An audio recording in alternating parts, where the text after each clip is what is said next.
There's about a month to go until the season starts, my friend. And there's a man in Philadelphia who has historically looked at this point on the calendar in a completely different way than the rest of the league. While the other 31 executives are worried about trimming their rosters down to 53 players, he's looking at everybody else's lists hunting for whoever good is left over.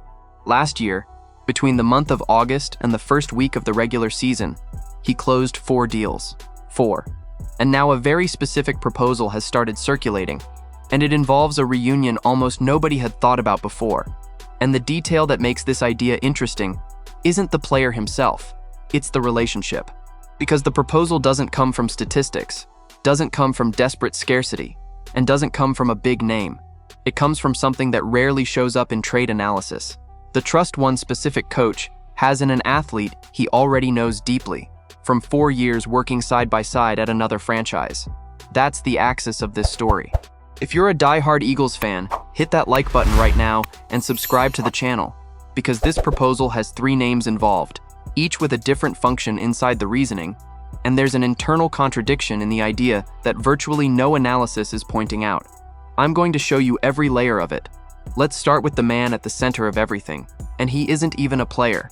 Inside Philadelphia's coaching staff, there's a professional who holds 3 jobs at the same time: defensive line coach, senior defensive assistant, and associate head coach. 3 titles on the same person is not a common thing in the NFL. That's a sign of real influence inside the building, of having a voice in decisions, of carrying weight when he asks for something. And he has been able to get the most out of most of the talent on that defensive line. The name of that coach is Clint Hurt. The proposal came from Anthony DeBona of the Philly Special Show, who put together a list of trade ideas for the Eagles to consider. And the one involving Hurt goes like this: send cornerback Jacorian Bennett to the Arizona Cardinals and bring back, in exchange, a defensive tackle who spent years under that coach's command. DeBona's reasoning is direct. He argues that the Eagles can't be happy with the depth along the interior of the defensive line in 2026, and that Arizona has a surplus of players at that spot. It would be a match of need against excess. And the player in question, a first-round pick of the Seattle Seahawks in the 2019 draft, who never lived up to expectations, and who has been with Arizona since the 2023 season, is LJ Collier. Now let's get to his numbers, because this is where the conversation gets honest. In 7 NFL seasons, Collier has recorded 77 tackles, 21 quarterback hits, 10 tackles for loss, 7 pass deflections, 6.5 sacks, and 1 fumble recovery across 67 games played. 7 seasons, 6.5 sacks. For a player taken in the first round, that's pure disappointment, and the report itself uses exactly that word in describing him.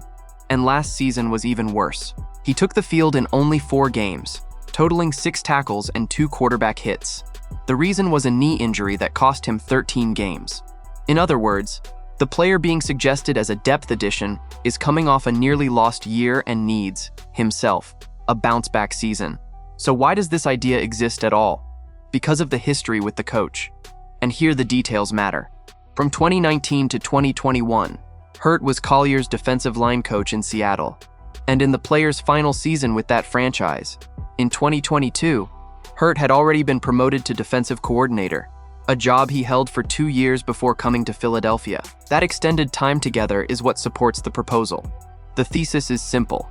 At 30 years old, Collier would arrive as experienced depth behind the young, promising trio of Jalen Carter, Jordan Davis, and Moro Ojomo, and he'd arrive already knowing the language, the demands, and the method of that coach. Now let's get to the third name, the player who'd go out in this deal.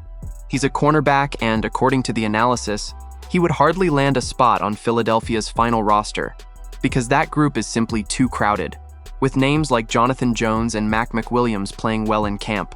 The read is that he'd get a much-needed fresh start in Arizona, while the Eagles would convert a player who'd probably be cut into something of real value. And his name is Jacorian Bennett. And that's exactly the point that makes the idea seductive from a financial and strategic standpoint. Not a single draft pick would leave the Eagles' hands. You trade a player who wouldn't fit on the roster for one who would. In theory, it's pure profit. But here's the contradiction that almost nobody is pointing out, my friend, and it sits inside the text itself.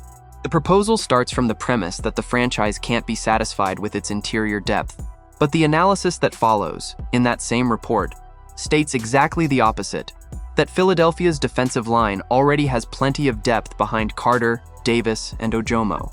Ty Robinson is starting to generate buzz taking reps with the first team, and Byron Young played well late last season, precisely during the stretch when Carter was injured. So which is it? If Robinson is impressing, and Young has already proven he can hold down the rotation in an emergency, where exactly does a 30-year-old veteran with 6.5 sacks in 7 seasons, coming off a serious knee injury, fit in? The honest answer is that he'd come in as the 6th or 7th man in that group. Does that have value? It does. But that's very different from solving a problem. What holds the idea up, in the end, is the profile of the executive. Howie Roseman loves defensive linemen in a way that has become a running joke around the league. He stockpiles big men the way other people collect trading cards. And the recent history proves it. 4 deals closed between August and the first week of last season. He has no fear whatsoever of shaking up the roster days before the opener. If there's one executive in the NFL capable of looking at this proposal and saying yes without thinking twice, it's him. Now let's be fair and transparent, because this channel doesn't turn speculation into a headline. 4 points need to be crystal clear. First, and most important, this is not a trade report. There is absolutely no information that the Eagles and the Cardinals have talked about this. It's the suggestion of an analyst on an independent show, an idea put out for debate. No insider has reported any movement in that direction. Second, the very premise of the proposal is contested inside the same piece that publishes it, saying the Eagles need interior depth, and a few lines later, saying the line already has plenty of depth with Ty Robinson and Byron Young are 2 things that can't hold up at the same time. Third, the player's resume is thin for the size of the expectation a first-round selection creates. 6.5 sacks in 7 years, with only 4 games played last season because of a knee injury. We're not talking about an undervalued elite veteran. We're talking about a rotational addition with recent physical risk. And fourth, every trade has 2 sides. The idea assumes Arizona would have interest in a cornerback who, by that same analysis, couldn't earn a roster spot in Philadelphia. Trades like that do happen, yes, but the absence of draft picks in the equation might be exactly why neither side would get excited about it. So I really want to hear your opinion. Would you make this trade, sending Jacorian Bennett to Arizona in pursuit of a veteran who already knows Clint Hurts' method? Or do you think the Eagles' defensive line is already well stocked with Jalen Carter, Jordan Davis, Moro Ojomo, Ty Robinson, and Byron Young?